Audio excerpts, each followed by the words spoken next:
For someone whose entire career has been focused on joy, why a podcast on pain?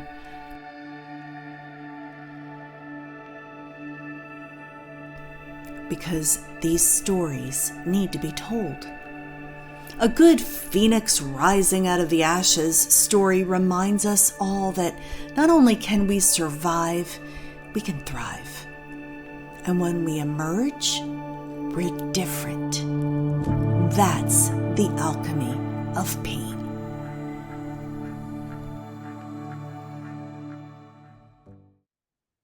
Welcome to another edition of the Alchemy of Pain.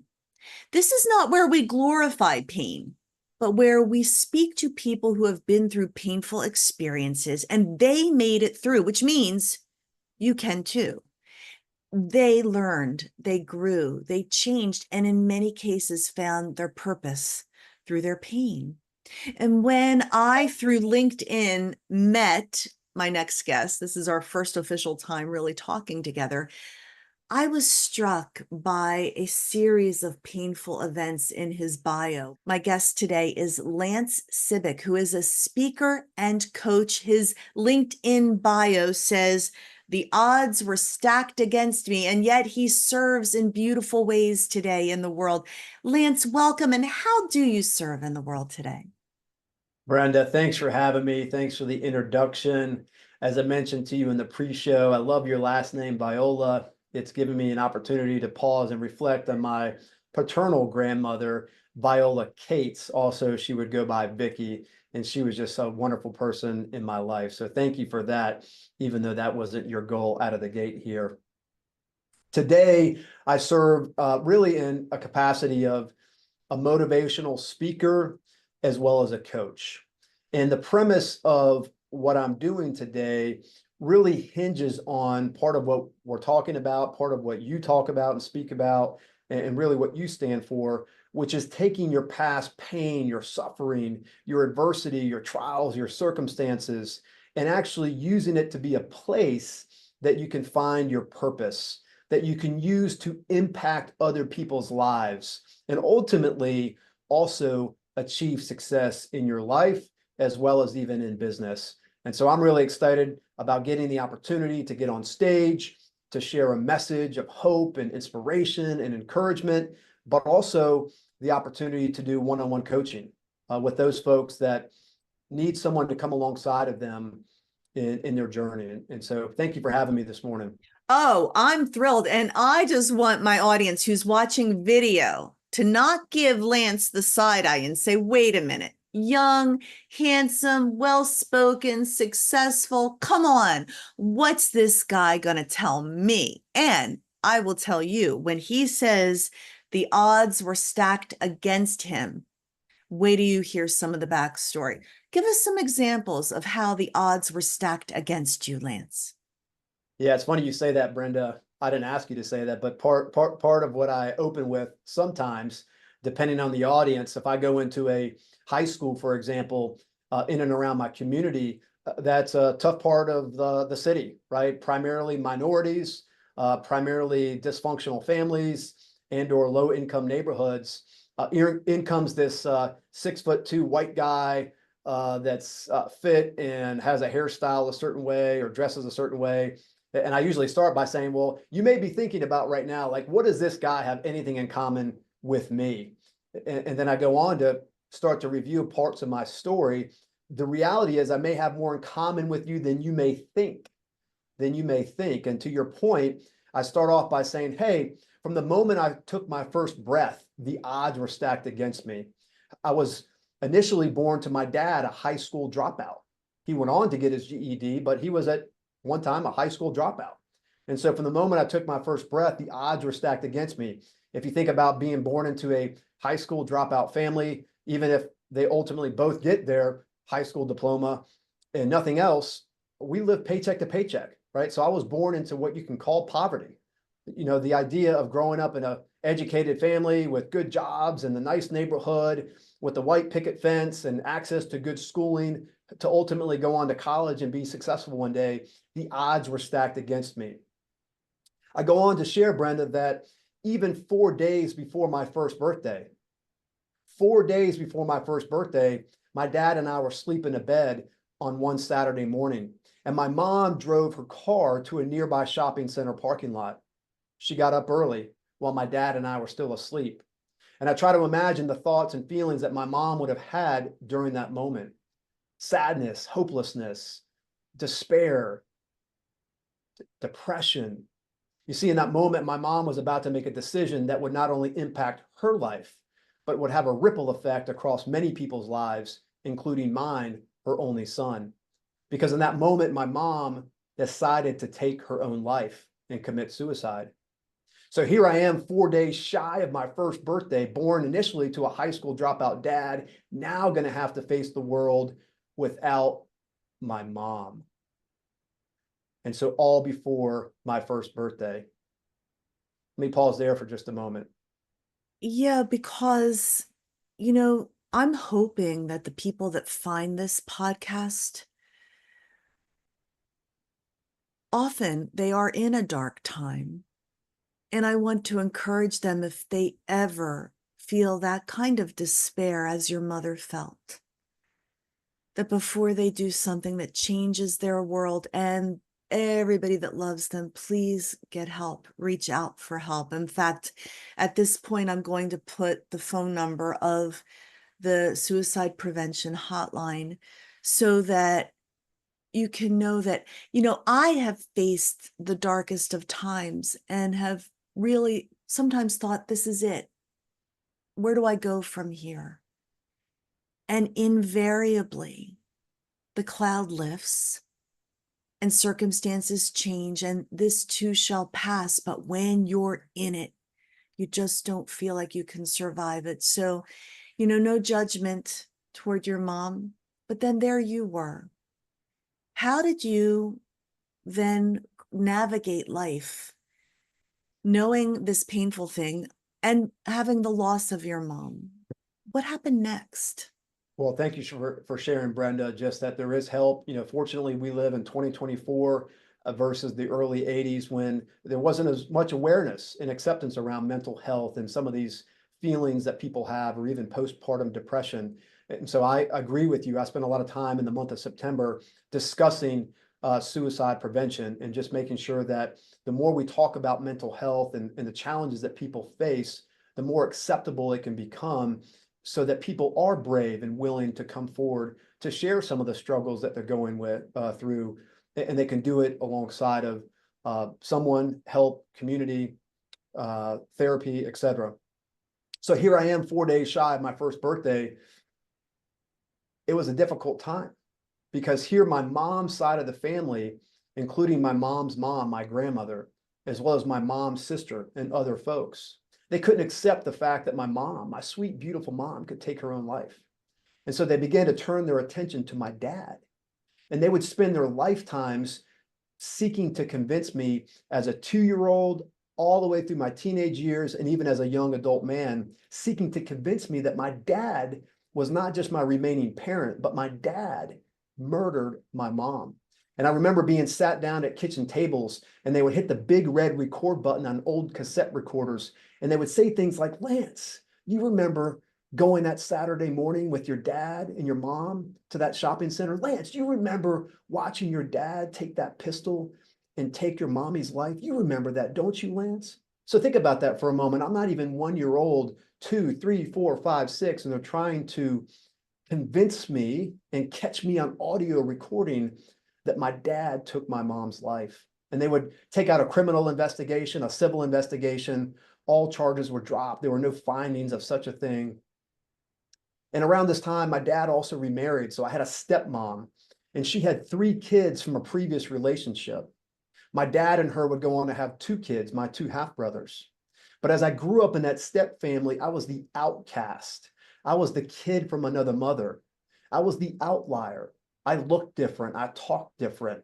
And so with that came a certain level of mistreatment, emotionally, mentally, and maybe even what you could suggest, physical mistreatment. And so as I grew up in that family, it was difficult because here I am growing up without my mom, also in a step family with a stepmom, where there was a certain level of mistreatment, misunderstanding. And I got to a place in 8th grade where I had convinced myself that if my mom took her own life, and here I am in this challenging family dynamic, well, then maybe I should attempt the same thing and get to heaven quicker. And oh, by the way, and go and meet my mom. And so that afternoon, I attempted to take my own life. And thankfully, by God's grace, I was unsuccessful. But it was also a pivotal moment which my dad ultimately decided to divorce my stepmom. So here I am living alone with my dad in 9th grade and 10th grade. And as I'm wrapping up my junior year of high school, my dad was dating a woman at the time. And after some difficult conversation between my dad and I, it was decided that I would live alone. So instead of moving in with my dad and his girlfriend in a mobile home trailer, it was decided that I would live alone. So as I'm wrapping up my junior year, my entire senior year of high school, I'm living alone in my own apartment. How Nobody did picking you me do up. that at 17? I could barely, get to class on time, let alone feed myself, clothe myself, fund my life at 17. How did you do that? Yeah, well, at the time I had to grow up quickly. And so some things that I talk about, especially when I'm talking to high school students, I said I had to make a couple decisions. Number one, I had to decide to be the change, be the change.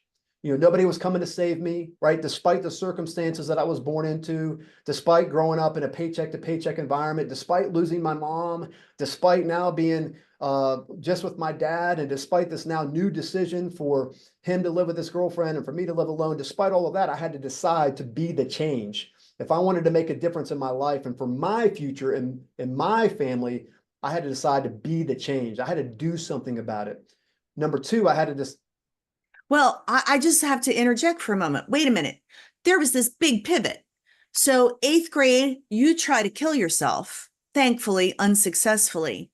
And then all of a sudden, you become this person of resilience. Did someone teach this to you, or did you just have an internal aha moment where you're like, okay, I'm still here, so I need to change? Yeah, I always felt growing up that I was different. I always felt growing up that I didn't mix in with this family dynamic.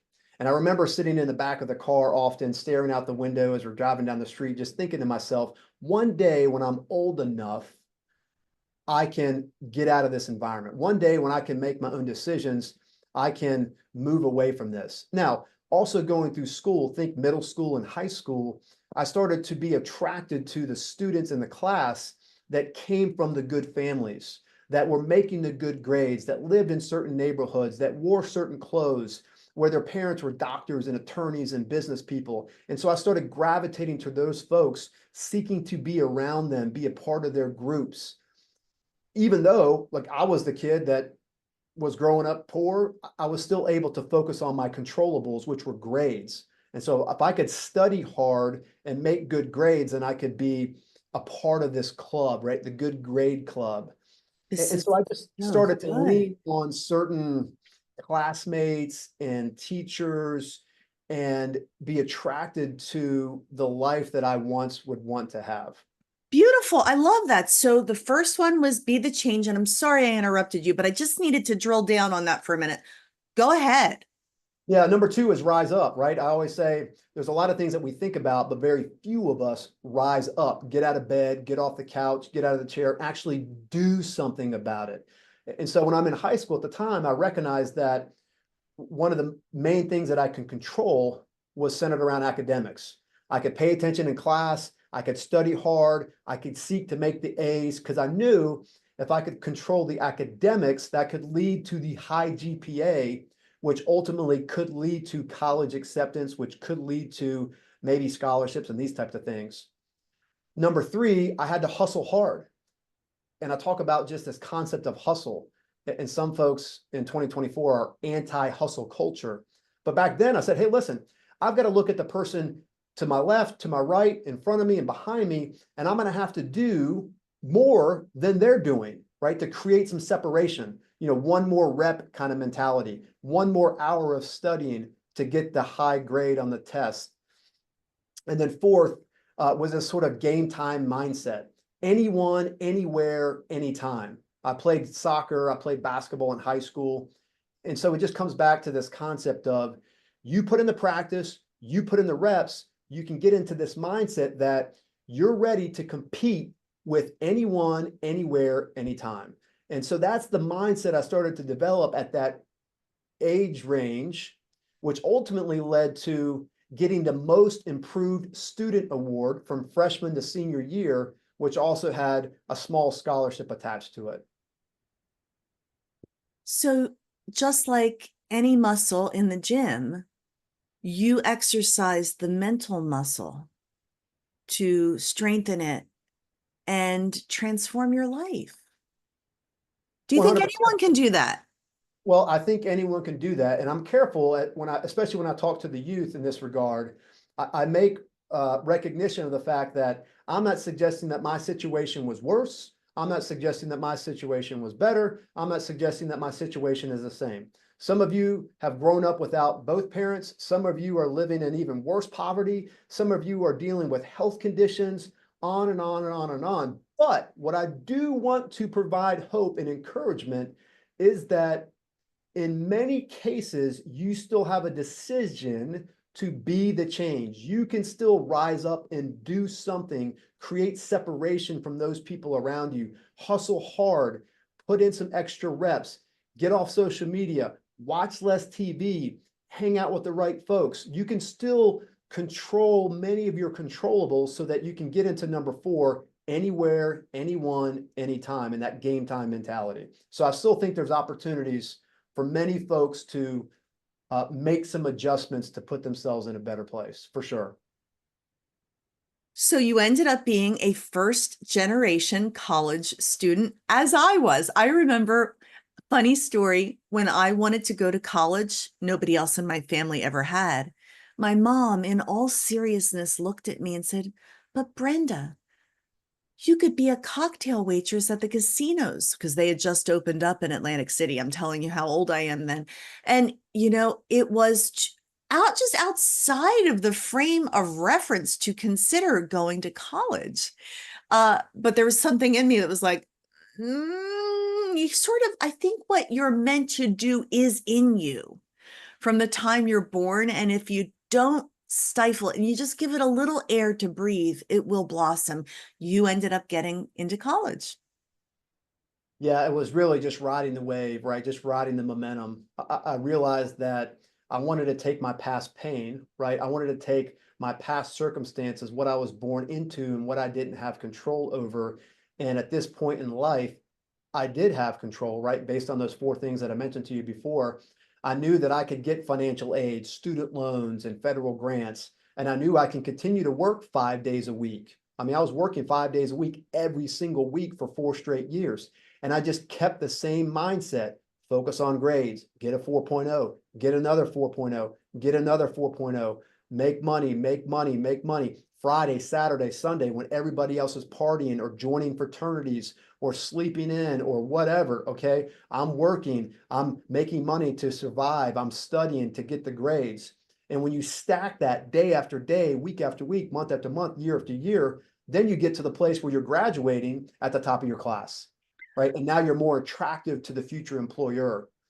And that's really the mindset that I took all 4 years. So your adversity definitely fueled your purpose. But what I'm hearing is this word consistency. You are a big believer in consistency, aren't you? Yeah, 100%. I think we too often as people, as human beings, as well as people that ultimately get into the workforce, I believe we make life way more complex than it really needs to be. Way more complex.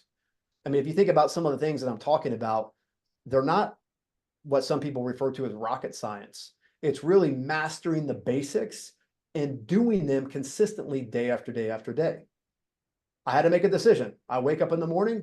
What am I going to do? Well, I got to go to class. What am I going to do? I'm going to pay attention. What am I going to do? I'm going to study. I'm going to study as hard as I can until I feel prepared enough to get an A on the exam. I'm going to go to work. When I get to work, I'm going to out hustle. I used to wait tables, all 4 years. I'm going to out hustle. I'm going to provide better service. If I out hustle, provide better service, and ultimately stay the latest when the restaurant closes, well, guess what?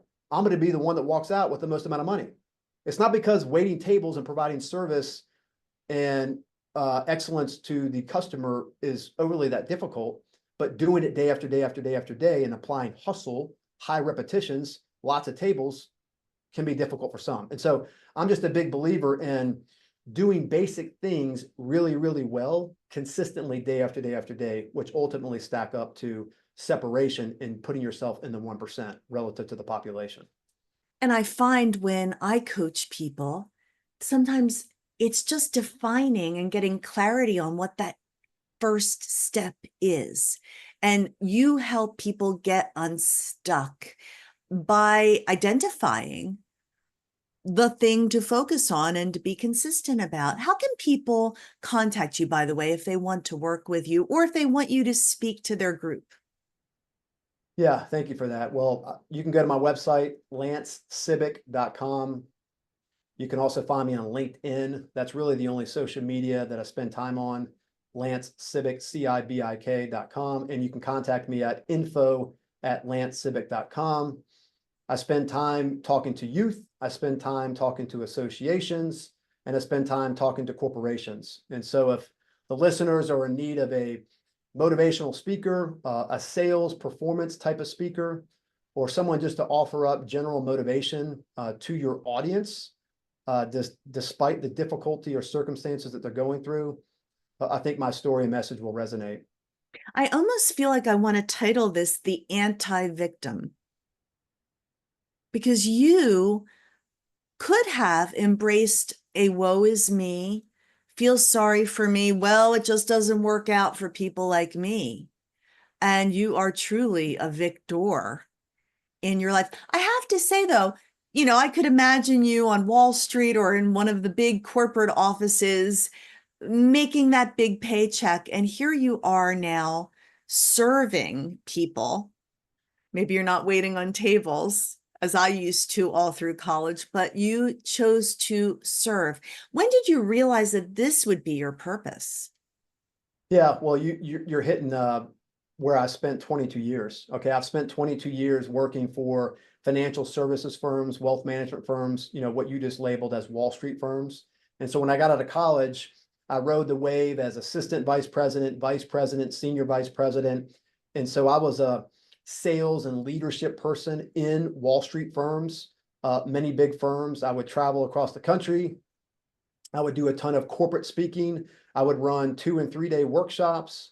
I was doing one-on-one coaching and consulting with people, getting designations, having tons of success, okay, accolades and performance awards.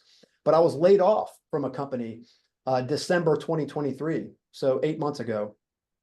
And instead of plugging right back into corporate America, which I could do tomorrow, I've decided at this point, Brenda, to say, okay, how can I pull on my personal journey, combine that with my professional corporate sales, leadership, Wall Street experience, and offer it up to the world in a different form through speaking, through coaching, through saying, hey, I can relate more than likely to where you are today or what you're stuck on in your past, and offer that up in speaking and coaching. And the simple way I think about it, and you were going there a little bit a moment ago around, I think you said unstuck. Again, simplicity. Stop, continue, start. And so when I talk with people, I just think to myself, hey, Brenda or the listeners, what do you want to stop today that's not working? You know what it is in your personal life. You know what it is in your professional life. What do you want to stop that is not working? Write it down. Number 2, what do you want to continue doing that is working in your personal life and in your professional life? Keep doing it. It feels good. You're seeing the results. Awesome. Keep going. And then lastly, number 3, start. Because you are committing to stopping certain things, you've now created the capacity in the room to start those things that you're always thinking about in the shower. You're waking up at 2 a.m. You're saying, man, I really want to do that passion project, or I really want to take on this new job. And so that's just a very simple exercise that I walk people through in a coaching or a workshop type of format. It's a great tease for getting the chance to see you in living color, in technicolor, and bringing you in to help people. You've given us a lot of value and actionable items here. I am a little bit marveling at the parallel nature of our stories, even though you are far younger than I am. But when I lost, in effect, my last job, it was really heartbreaking, and yet it was a gift. Nobody likes to get laid off. And, maybe our listeners or viewers have never faced suicide in their immediate family, or the challenges of paycheck to paycheck and all those odds stacked against. But we get professional and personal sucker punches all the time.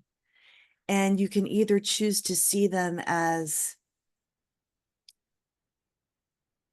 bitter pills to swallow, or perhaps a gift in disguise. And I'm so glad that you saw this layoff, which nobody likes to get laid off, as a gift, and have now packaged everything that you've been through into such purpose. Do you have any final words for our audience, Lance? Well, I mean, the other thing I think about, despite the professional success, I mean, I think about another pivotal moment in my life when I was riding the high of professional success in my early 30s. I had gone out to meet some friends on a Saturday night. And as I was driving to meet some friends, I was approaching a restaurant bar. What I didn't know is that there was an altercation between two men in the restaurant bar that ultimately came out to the street. And ultimately, one of the guys that was in this altercation stumbled into the street as I was driving by. And I ultimately hit this man, and I took this man's life. So here I am in my early 30s at the top of my career. Things are going really, really well. I'm now faced with this personal tragedy, another adversity Whoa. in my life. Without going into too much detail there, you can imagine the pain and suffering that would come from being responsible for now taking a man's life. Even though I understood that it wasn't my fault per se, I was still engaged in it. But what ended up happening from that adversity, a man came into my life that had knew me from years ago, and somehow he found my address, wrote me a handwritten note and said, "Hey, I saw the accident in the paper. My heart broke for you. You may not remember me, but if you ever want to have a phone call or a cup of coffee, please call me." One call led to many cups of coffee, many lunches and dinners, and so on and so forth. And that person became a person in my life that I needed at that point. He became a major mentor now for the past 12 years and has put me in a position in so many ways, whether it's personally in my faith or my career, or even putting me in a position to ultimately meet a girlfriend that led to being a fiance, to now being married with two young daughters. And he's still engaged in my life today. And so I would just say to the listeners, whether it's something that's way back in your past, whether it's something that happened more recently, maybe it's something you're stuck on, you're going through right now, or it's something that's right around the corner and you can't see it coming.